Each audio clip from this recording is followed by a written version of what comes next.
Hello mga kabayan! Ari nga at panggabi na naman ang ate Juday nyo. Magsa 7:30 na nga ng gabi at aring isang alaga ko ay ayaw pang matulog. Dahil ako nga ay may gagawin pang decoration, ay dini ko pinaupo sa aking harapan at ng aking nababantayan pa rin. Mag-isa nga pala ako pag panggabi mga kabayan. At siyam naman itong mga alaga ko na binabantayan. O hinay-hinay naman at iisa lang ang kalaban. Naku, pag nag-CR pa naman to mga to sunod-sunod nagkakasabay-sabay. Pero okay lang yan, carry bills lang yan ni ate Juday. Ayan nga nakukuha pang sumayaw. Ano ba yan, wala man lang reaksyon tong alaga ko. Sabi ko nga palakpakan niya rin ako Tinatawanan lang ako. O ito na nga, balik tayo dito sa decoration na ginagawa ko. Nagpatulong na lang ako dito sa alaga ko kung saan ko ipupwesto. Pag caregiver nga pala, hindi lang pagpapalit ng diaper at pag-aasi sa mga elder ang ginagawa. Meron din kami mga activities katulad nito. Ginagawa nga pala namin to every season or pag may mga events. Dahil nga halos dito na sila sa loob ng facility, dito man lang sa mga decoration nito, malaman nila kung ano na ba ang season. Lahat nga pala yan ay handmade.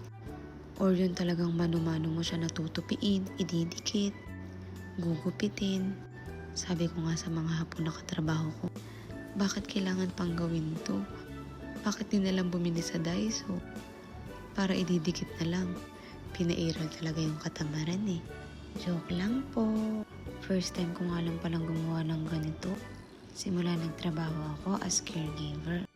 Pero nakaka-enjoy din siya Hindi nga lang pala ako ang naka-assign na gumawa ng mga decoration na to. Bali, 4 nga pala kami na naka-assign na gumawa ng ganito. Walang oras kung kailan mo to gagawin. Ikaw ang hahanap ng oras kung kailan mo siya gagawin. Mabagal pa naman akong gumawa nito kasi hindi naman ako gumawa nito sa Pilipinas. Or hindi naman nakasanayan tong gawin sa school. Kaya tinuturuan lang nila ako na gawin. O kaya naman ginagawa ko siya habang nanonood ng video. Pero pag nasanay ka naman, mabilis na din. Lahat naman sa una lang mahirap. Tatapusin ko na nga ito at mapatulog ko na tong alaga ko. At may gagawin pa rin ako na susunod. Ito nga at last na tong hawak-hawak ko.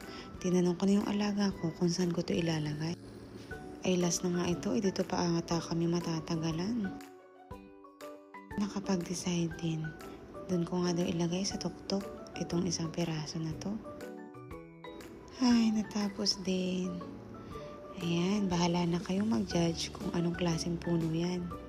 Yun lang po, matasta.